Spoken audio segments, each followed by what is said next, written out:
19th degree. Grand Pontiff. The true Mason labors for the benefit of those who are to come after him, and for the advancement and improvement of his race. That is a poor ambition which contents itself within the limits of a single life. All men who deserve to live, desire to survive their funerals, and to live afterward in the good that they have done mankind, rather than in the fading characters written in men's memories. Most men desire to leave some work behind them that may outlast their own day and brief generation. That is an instinctive impulse, given by God, and often found in the rudest human heart, the surest proof of the soul's immortality, and of the fundamental difference between man and the wisest brutes. To plant the trees that, after we are dead, shall shelter our children, is as natural as to love the shade of those our fathers planted. The rudest unlettered husbandman, painfully conscious of his own inferiority, the poorest widowed mother, giving her life blood to those who pay only for the work of her needle, will toil and stint themselves to educate their child, that he may take a higher station in the world than they. And of such are the world's greatest benefactors. In his influences that survive him, man becomes immortal, before the general resurrection. The Spartan mother, who, giving her son his shield, said, with it, or upon it, afterward shared the government of Lacedaemon with the legislation of Lycurgus, for she too made a law, that lived after her, and she inspired the Spartan soldiery that afterward demolished the walls of Athens, and aided Alexander to conquer the Orient. The widow who gave Marion the fiery arrows to burn her own house, that it might no longer shelter the enemies of her infant country, the house where she had lain upon her husband's bosom, and where her children had been born, legislated more effectually for her state than Locke or Shaftesbury, or than many a legislature has done, since that state won its freedom. It was of slight importance to the kings of Egypt and the monarchs of Assyria and Phoenicia, that the son of a Jewish woman, a foundling, adopted by the daughter of Sesostris Ramses, slew an Egyptian that oppressed a Hebrew slave, and fled into the desert, to remain there 40 years. But Moses, who might otherwise have become regent of Lower Egypt, known to us only by a tablet on a tomb or monument, became the deliverer of the Jews, and led them forth from Egypt to the frontiers of Palestine, and made for them a law, out of which grew the Christian faith, and so has shaped the destinies of the world. He and the old Roman lawyers, with Alfred of England, the Saxon thanes and Norman barons, the old judges and chancellors, and the makers of the canons, lost in the mists and shadows of the past. These are our legislators, and we obey the laws that they enacted. Napoleon died upon the barren rock of his exile. His bones, borne to France by the son of a king, rest in the Hôpital des Invalides, in the great city on the Seine. His thoughts still govern France. He, and not the people, dethroned the Bourbon, and drove the last king of the House of Orleans into exile. He, in his coffin, and not the people, voted the crown to the third Napoleon, and he, and not the generals of France and England, led their united forces against the grim northern despotism. Mahomet announced to the Arabian idolaters the new creed: there is but one God, and Mahomet, like Moses and Christ, is his apostle.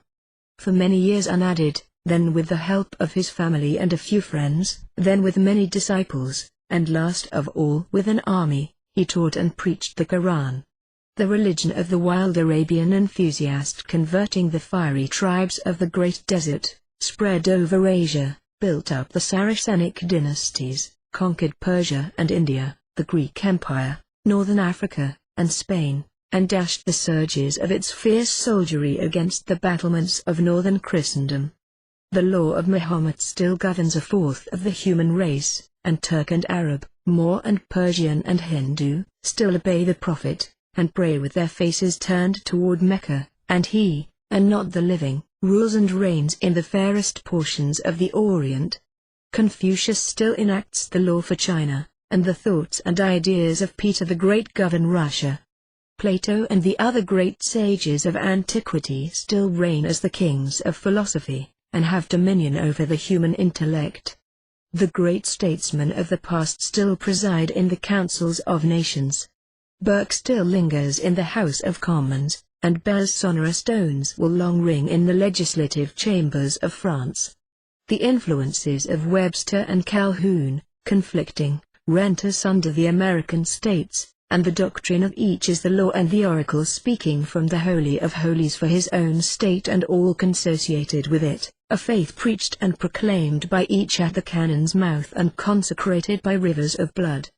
It has been well said, that when Tamerlane had builded his pyramid of 50,000 human skulls, and wheeled away with his vast armies from the gates of Damascus, to find new conquests, and build other pyramids, a little boy was playing in the streets of Mentz, son of a poor artisan, whose apparent importance in the scale of beings was, compared with that of Tamerlane, as that of a grain of sand to the giant bulk of the earth. But Tamerlane and all his shaggy legions, that swept over the east like a hurricane, have passed away, and become shadows, while printing, the wonderful invention of John Faust, the boy of Mentz, has exerted a greater influence on man's destinies and overturned more thrones and dynasties than all the victories of all the blood-stained conquerors from Nimrod to Napoleon. Long ages ago, the temple built by Solomon and our ancient brethren sank into ruin, when the Assyrian armies sacked Jerusalem. The holy city is a mass of hovels cowering under the dominion of the Crescent, and the Holy Land is a desert. The kings of Egypt and Assyria, who were contemporaries of Solomon, are forgotten, and their histories mere fables. The ancient Orient is a shattered wreck, bleaching on the shores of time. The wolf and the jackal howl among the ruins of Thebes and of Tyre, and the sculptured images of the temples and palaces of Babylon and Nineveh are dug from their ruins and carried into strange lands. But the quiet and peaceful order, of which the son of a poor Phoenician widow was one of the grand masters, with the kings of Israel and Tyre, has continued to increase in stature and influence, defying the angry waves of time and the storms of persecution. Age has not weakened its wide foundations, nor shattered its columns, nor marred the beauty of its harmonious proportions. Where rude barbarians, in the time of Solomon, peopled inhospitable howling wildernesses, in France and Britain, and in that new world, not known to Jew or Gentile, until the glories of the Orient had faded, that order has builded new temples, and teaches to its millions of initiates those lessons of peace, goodwill, and toleration, of reliance on God and confidence in man, which it learned when Hebrew and Gibeonite worked side by side on the slopes of Lebanon, and the servant of Jehovah and the Phoenician worshipper of Baal sat with the humble artisan in council at Jerusalem. It is the dead that govern. The living only obey. And if the soul sees, after death, what passes on this earth, and watches over the welfare of those it loves, then must its greatest happiness consist in seeing the current of its beneficent influences widening out from age to age, as rivulets widen into rivers, and aiding to shape the destinies of individuals, families, states, the world, and its bitterest punishment, in seeing its evil influences causing mischief and misery, and cursing and afflicting men, long after the frame it dwelt in has become dust, and when both name and memory are forgotten. We know not who among the dead control our destinies. The universal human race is linked and bound together by those influences and sympathies, which in the truest sense do make men's fates. Humanity is a unit, of which the man is but a fraction. What other men in the past have done, said, thought, makes the great iron network of circumstance that environs and controls us all. We take our faith on trust. We think and believe as the old lords of thought command us, and reason is powerless before authority.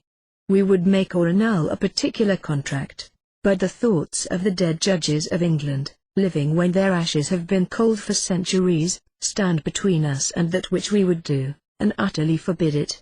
We would settle our estate in a particular way, but the prohibition of the English Parliament, its uttered thought when the first or second Edward reigned, comes echoing down the long avenues of time, and tells us we shall not exercise the power of disposition as we wish.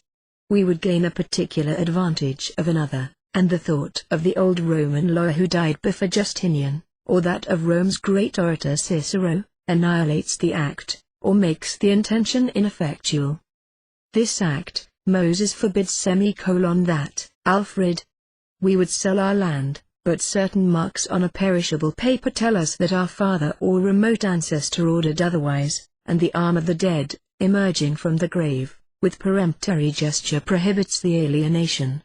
About to sin or err, the thought or wish of our dead mother, told us when we were children, by words that died upon the air in the utterance, and many a long year were forgotten, flashes on our memory, and holds us back with a power that is resistless.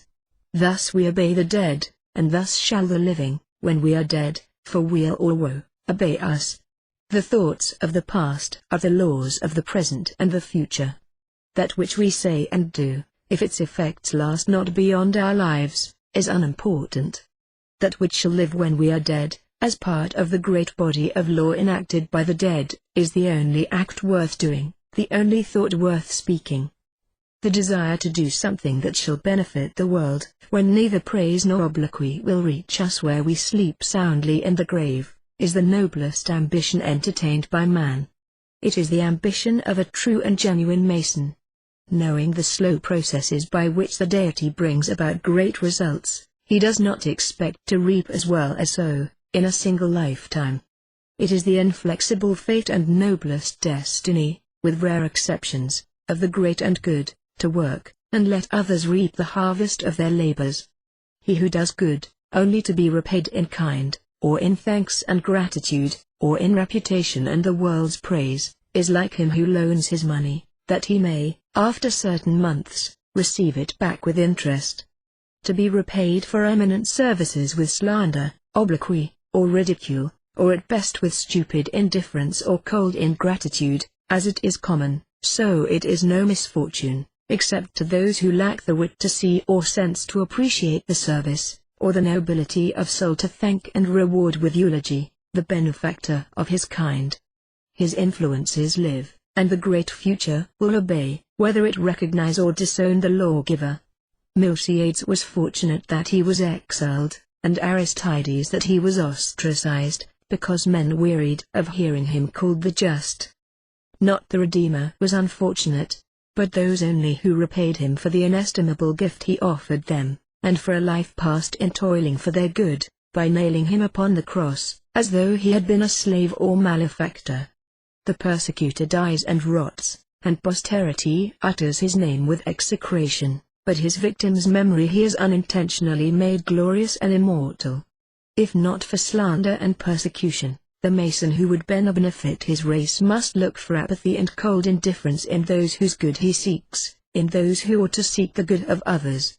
Except when the sluggish depths of the human mind are broken up and tossed as with a storm, when at the appointed time a great reformer comes, and a new faith springs up and grows with supernatural energy, the progress of truth is slower than the growth of oaks, and he who plants need not expect to gather. The Redeemer, at his death, had 12 disciples, and one betrayed and one deserted and denied him. It is enough for us to know that the fruit will come in its due season. When, or who shall gather it, it does not in the least concern us to know. It is our business to plant the seed. It is God's right to give the fruit to whom he pleases, and if not to us, then is our action by so much the more noble. To sow, that others may reap, to work and plant for those who are to occupy the earth when we are dead, to project our influences far into the future, and live beyond our time, to rule as the kings of thought, over men who are yet unborn, to bless with the glorious gifts of truth and light and liberty those who will neither know the name of the giver, nor care in what grave his unregarded ashes repose, is the true office of a Mason and the proudest destiny of a man. All the great and beneficent operations of nature are produced by slow and often imperceptible degrees. The work of destruction and devastation only is violent and rapid. The volcano and the earthquake, the tornado and the avalanche, leap suddenly into full life and fearful energy, and smite with an unexpected blow. Vesuvius buried Pompeii and Herculaneum in a night, and Lisbon fell prostrate before God in a breath. When the earth rocked and shuddered, the Alpine village vanishes and is erased at one bound of the avalanche and the ancient forests fall like grass before the mower, when the tornado leaps upon them. pestilence slays its thousands in a day, and the storm in a night strews the sand with shattered navies. The gourd of the prophet Jonah grew up, and was withered, in a night. But many years ago, before the Norman conqueror stamped his mailed foot on the neck of prostrate Saxon England, some wandering barbarian, of the continent then unknown to the world, in mere idleness, with hand or foot, covered an acorn with a little earth, and passed on regardless, on his journey to the dim past. He died and was forgotten, but the acorn lay there still, the mighty force within it acting in the darkness. A tender shoot stole gently up, and fed by the light and air and frequent dews, put forth its little leaves, and lived, because the elk or buffalo chanced not to place his foot upon and crush it. The years marched onward, and the shoot became a sapling, and its green leaves went and came with spring and autumn. And still the years came and passed away again, and William, the Norman bastard, parcelled England out among his barons, and still the sapling grew, and the dews fed its leaves, and the birds builded their nests among its small limbs for many generations. And still the years came and went, and the Indian hunter slept in the shade of the sapling, and Richard Lionheart fought at Acre and Ascalon, and John's bold barons wrested from him the great charter, and the sapling had become a tree, and still it grew, and thrust its great arms wider abroad, and lifted its head still higher toward the heavens, strong-rooted, and defiant of the storms that roared and eddied through its branches. And when Columbus ploughed with his keels the unknown western Atlantic, and Cortez and Pizarro bathed the cross in blood, and the Puritan, the Huguenot, the Cavalier, and the follower of Penn sought a refuge and a resting place beyond the ocean, the great oak still stood, firm-rooted, vigorous, stately, haughtily domineering over all the forest, heedless of all the centuries that had hurried past since the wild Indian planted the little acorn in the forest. A stout and hale old tree, with wide circumference shading many a rood of ground, and fit to furnish timbers for a ship, to carry the thunders of the great Republic's guns around the world. And yet, if one had sat and watched it every instant, from the moment when the feeble shoot first pushed its way to the light until the eagles built among its branches, he would never have seen the tree or sapling grow. Many long centuries ago, before the Chaldean shepherds watched the stars, or Shufu built the pyramids, one could have sailed in a 74 where now 1,000 islands gem the surface of the Indian Ocean, and the deep sea lead would nowhere have found any bottom. But below these waves were myriads upon myriads, beyond the power of arithmetic to number, of minute existences, each a perfect living creature, made by the Almighty Creator, and fashioned by him for the work it had to do. That they toiled beneath the waters, each doing its allotted work, and wholly ignorant of the result which God intended. They lived and died, incalculable in numbers and almost infinite in the succession of their generations, each adding his mite to the gigantic work that went on under God's direction. Thus hath he chosen to create great continents and islands, and still the coral insects live and work, as when they made the rocks that underlie the valley of the Ohio. Thus God hath chosen to create, where now is firm land, once chafed and thundered the great primeval ocean. For ages upon ages the minute shields of infinite myriads of infusoria, and the stony stems of incrinates sunk into its depths, and there, under the vast pressure of its waters, hardened into limestone. Raised slowly from the profound by his hand, its quarries underlie the soil of all the continents, hundreds of feet in thickness, and we, of these remains of the countless dead, build tombs and palaces, as the Egyptians, whom we call ancient, built their pyramids. On all the broad lakes and oceans the great sun looks earnestly and lovingly, and the invisible vapors rise ever up to meet him. No eye but God's beholds them as they rise. There, in the upper atmosphere, they are condensed to mist, and gather into clouds, and float and swim around in the ambient air. They sail with its currents, and hover over the ocean, and roll in huge masses round the stony shoulders of great mountains. Condensed still more by change of temperature, they drop upon the thirsty earth in gentle showers, or pour upon it in heavy rains, or storm against its bosom at the angry equinoctial. The shower, the rain, and the storm pass away, the clouds vanish, and the bright stars again shine clearly upon the glad earth. The raindrops sink into the ground, and gather in subterranean reservoirs, and run in subterranean channels, and bubble up in springs and fountains, and from the mountain sides and heads of valleys the silver threads of water begin their long journey to the ocean. Uniting, they widen into brooks and rivulets, then into streams and rivers, and, at last, a Nile, Ganges, a Danube, an Amazon, or a Mississippi rolls between its banks, mighty, majestic, and resistless, creating vast alluvial valleys to be the granaries of the world, plowed by the thousand keels of commerce and serving as great highways, and as the impassable boundaries of rival nations, ever returning to the ocean the drops that rose from it in vapor, and descended in rain and snow and hail upon the level plains and lofty mountains, and causing him to recoil for many miles before the long rush of their great tide. So it is with the aggregate of human endeavor. As the invisible particles of vapor combine and coalesce to form the mists and clouds that fall in rain on thirsty continents, and bless the great green forests and wide grassy prairies, the waving meadows and the fields by which men live, as the infinite myriads of drops that the glad earth drinks are gathered into springs and rivulets and rivers, to aid in leveling the mountains and elevating the plains, and to feed the large lakes and restless oceans, so all human thought, and speech and action, all that is done and said and thought and suffered upon the earth combine together, and flow onward in one broad resistless current toward those great results to which they are determined by the will of God. We build slowly and destroy swiftly. Our ancient brethren who built the temples at Jerusalem, with many myriad blows felled, hewed, and squared the cedars, and quarried the stones, and carved the intricate ornaments, which were to be the temples.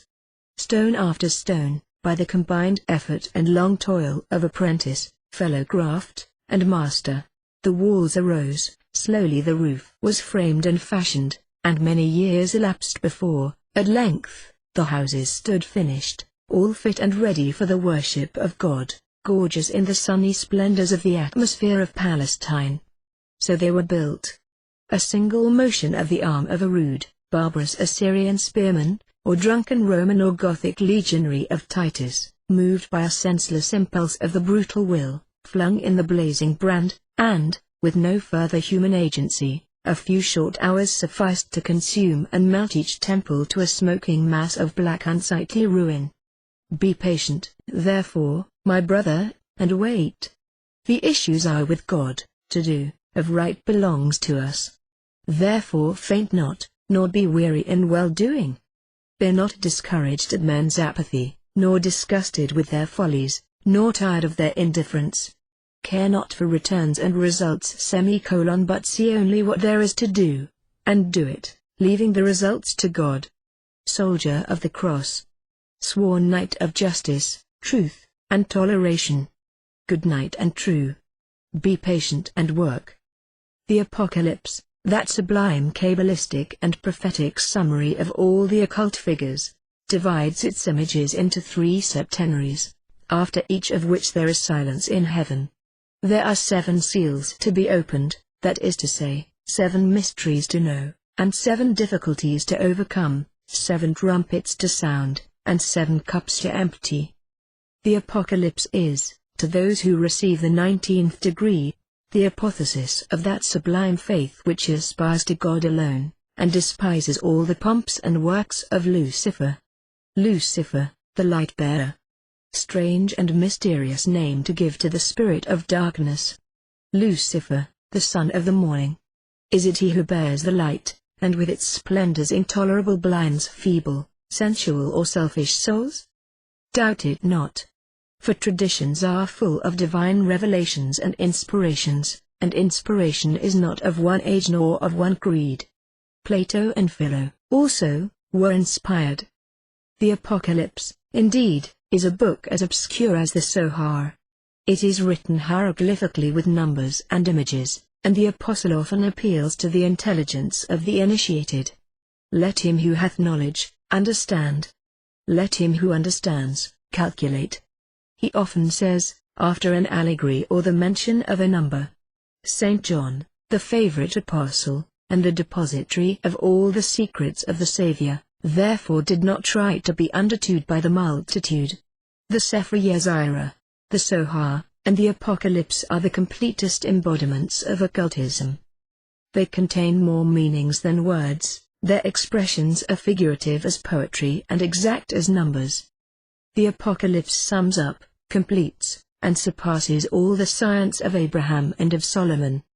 The visions of Ezekiel, by the river Chebar, and of the new symbolic temple, are equally mysterious expressions, veiled by figures of the enigmatic dogmas of the Kabbalah, and their symbols are as little understood by the commentators as those of Freemasonry.